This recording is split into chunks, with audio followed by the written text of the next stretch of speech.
इबाबो जोंनि नैबे main goal जे जोंनि नलेज फेस्टिवला जानो थांगासिनो दङ जे नैबे 27 अक्ट'निफ्राय 2 अक्ट' मार्चसिम बेनि मेन गोलआ जाहैबाय प्रथमावनो होनदों नलेज एक्सचेन्ज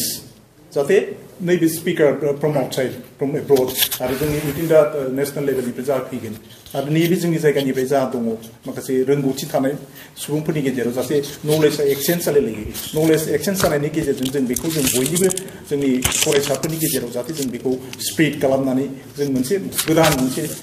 साननाय हनाय लाबोनो हायो बेबो मोनसे ओमफ्राय मोनसे जाहैबाय सल्युसन शेयारिं प्रब्लेमा फैबाय थायो जेरावबो बै प्रब्लेमफोरखौ बोरै सल्युसन लानांगौ बोरै सल्युसन खालामनांगौ मबेबा मोनसे ट्राबल फैयोब्ला मबे लामाजों जोङो सल्युसनखौ लाबोनो हायो नैबे माखासे वेज अफ सल्युसन नैबे जिनिसखौ शेयार खालामलायनाय जोंनि पार्टिसिपेटिं माखासे माबाफोरनि गेजेराव participating speakers, participating researchers, writers among themselves. ओमफ्राय आरो लास्टआव मोनसे जाहैबाय पार्टनारशिप बिल्डिं बेफोरनि मेइन उद्देश्यआ नैबे जोंनि दानि फैबाय थानाय नलेज फेस्टिभेलनि मेइन उद्देश्यआ बेनो आरो बेखौ लानानैनो जोङो गासिबो माखासे 19 थेमेटिक एरियासआ नैबेयावनो बेस खालामनानै जिनिसा जोंना बे जानानै थागोन आरो जोंहा बेखिनिखौनो बुंथ'नानै आङो नैबे मेइन अबजेक्टिभनि माबाखौ बुंबाय एसेनोसै thank you Day thank you नोंथांना जोबजासिम गाबोननिफ्राय जागोन जाहाथे माबाफ्रा कभारेजआ जायो कभार खालामनानै जाहाथे जोंनि माबाया हाइलाइट जायो जेरावबो बेखौ आसा खालामबाय आरो नोंथांनि कभारेजखौ जों सब समय लुबैयो आरो बेनो थेंक इउ बे समावहाय सफैनो हानाय बयनिसिम फुंबिलिनि गाहाम हामलायनायखौ बावहरग्रोबाय जे जोङो दानो मिथिनो मोनबाय जेनोखि बड'लेण्ड इन्टारनेशनेल नलेज फेस्टिवल जेखौनाखि 27 निफ्राय जागायजेनगोन जे 27 from 27 two 2nd of March बे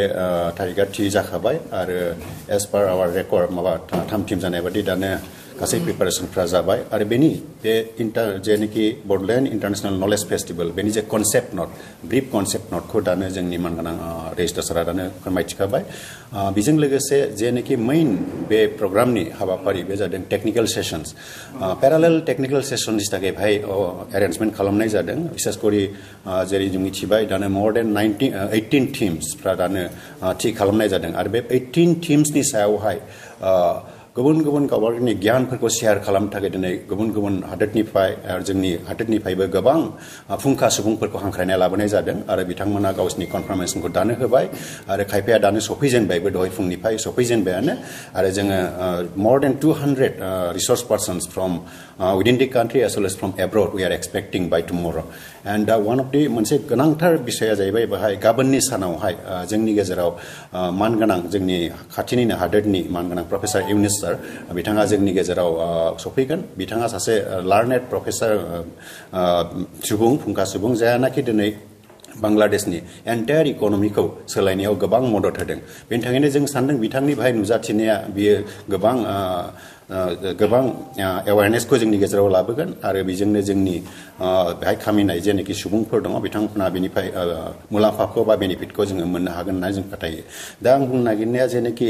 टेक्निकेल सेसननि बाथ्रा जों बुंदोंमोन बेहाय 18 टीम्स दङ बे 18 टीम्सनि सायावहाय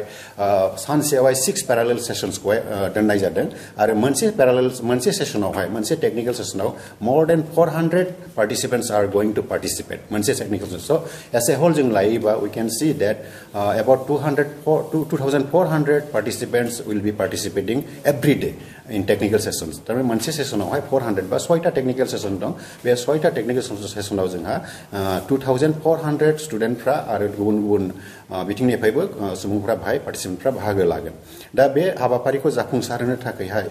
इउनिभार्सिटिनिफ्राय as well as with the initiative of BTR government जोङो मोनसे राना प्रग्राम लादोंमोन रिसेन्टलि कलेजाव we have about 59 colleges affiliated to this university आरो बे 59 कलेजफ्रावहाय जोंनि बड'लेण्ड इउनिभार्सिटिनि जे फोरोंगिरिफोर दं प्रफेसारफोर दं बिथांमोना बे कलेजफ्राव थांनानै बे राना प्रग्रामनि गेजेरजोंहाय मोनसे सांग्रांथिखौ लाबोदों बे इंटरनेशनल जे नलेज फेस्टिवल खुंनो थांगासिनो दं बेनि सायाव मोनसे सांग्रांथि हाबाफारि लानानै बिथांमोनखौ मिथिहोदों बेनि थाखायनो दिनै जों मिथिनो मोनदों जे गोबां कलेजानो दिनै गासै कलेजानो दिनैहाय बे हाबाफारियाव लोगो लानो थाखाय दानो थाम-थिम जादों आरो बिथांमोना फैनो थाखायबो थाम-थिम जानानै दङ so we are also prepared here to receive them बिथांमोनखौ जों नाजावनो थाखाय दानो थाम-थिम जानानै दं and we are expecting that by their participation बिथांमोननि बाहाय लोगो लानायनि गेजेरजों जोंनिनोखि जे 18 टीम इश्यूनि सायाव जे टेक्निकल सेसनफोर दङ बे टेक्निकल सेसनफ्रा साक्सेस जागोन होननानै जोङो बे समावहाय मिजिंथिदों आरो मोनसे बिषया जाबाय जोङो सानदों जे बे जेनाखि इन्टारनेशनेल नलेज फेस्टिवल जे खुंनो जों थांगासिनो दङ बे इन्टारनेशनेल नलेज फेस्टिवला बाहाय जोंनि बे ओनसोलनि जेनाखि गियान विभिन्न बिथिङावहाय जे गियानफोर दङ बे गियानफोरखौहाय शेयार खालामलायनाय जोङो जोंनि हादोरनि जे गियानफोर दङ बे गियानफोरखौ गुबुन हादोराव जेनाखि एखे टीमफोरनि सायाव जे नलेजफ्रा दानो दङ बेजोंहाय जोङो मोनसे रुजुलायनाय बा कम्पेरेटिभ मोनसे सावरायलायनायखौ जोङो बाहाय लाबोनो नागिरदों आरो जोङो फोथायो बिथांमोननि शेयारिंजों नलेज शेयारिंजों जोंनि बे ओनसोलनि सुबुंफ्राबो बेनिफ्राय गोबां इनफरमेशनफोरखौ मोननो हागोन आरो बेजोंनो बे ओनसोलाव मोनसे सोलायनायखौ फैगोन होननानै जों मिजिंथिदों स' आं सानो बे टेक्निकेल सेसननि सायाव बुंनांगौबा एसेनोसै बेनि सायावबो जोङो बेनिखौ जों सानदों जे जायफोरखौनाखि जोङो हांख्रायदों बिसेसकरि गेस्ट आर फ्रम US निफ्राय जोङो दङ ब्राजिलनिफ्राय दङ बेदिनो इउरपनिफ्राय जोङो नायोब्ला जार्मानि पलेण्ड बेफोरनिफ्राय दङ ओमफ्राय साउथ इस्ट एसियानिफ्राय मस्टलि जोंनि रिसर्स पार्सनफ्रा फैगासिनो दङ दानो सारा बुंखाबाय more than 35 international resource persons are going to participate in this event and along with this we have about 200 participants within the 200 resource persons from within the country who will be coming to participate in this event so बेखौनो बुंनानै आङो आंनि बे सुंद' बुंनायखौ बायदों thank you